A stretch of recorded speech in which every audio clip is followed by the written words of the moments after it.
আজকের এই বিশাল সমাবেশের মধ্যমণি রূপগঞ্জের মা মাটি মানুষের নেতা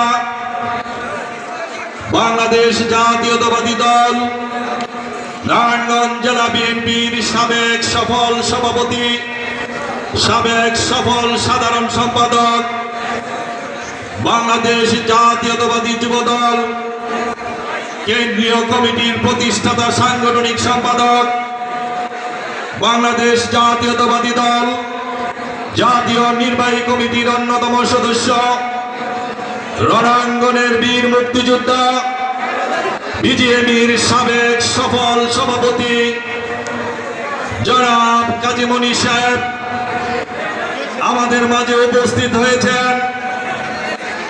বাংলাদেশ জাতীয়তাবাদী দল নারায়ণগঞ্জ জেলা বিএনপির নবগঠিত আহ্বায়ক কমিটির সম্মানিত যুগ্ম আহ্বায়ক, আমাদের দাউদপুর ইউনিয়নের কৃতি সন্তান,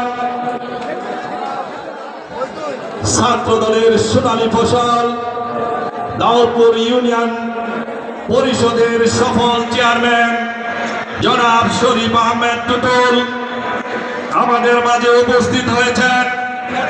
আজকের এই প্রধান অতিথির সুযোগ্য সহধর্মিণী, যিনি পতিত শেখ হাসিনা আন্দোলনে রূপগঞ্জের প্রতিটি মানুষের খোঁজ খবর রাখতেন। আজকের এই অনুষ্ঠানের বিশেষ অতিথি জনাবা সেলিমা রহমান, উপস্থিত প্রিয় নেতৃবৃন্দ, বক্তব্য দীর্ঘায়িত করব না। আজকের এই অনুষ্ঠানটি ভারপ্রাপ্ত চেয়ারম্যান জনাব তারেক রহমান কর্তৃক ঘোষিত 31 দফা বাস্তবায়নের জন্য আজকে এই সমাবেশ। এই 31 দফা সম্পর্কে ইতিপূর্বে অনেক বক্তা অনেক কথা বলে গেছেন। 31 দফা সম্পর্কে আমাদের প্রধান অতিথি বক্তব্য রাখবেন। আমি শুধু সমসাময়িক রাজনীতি সম্পর্কে কিছু বক্তব্য রাখবো। আপনারা দেখেছেন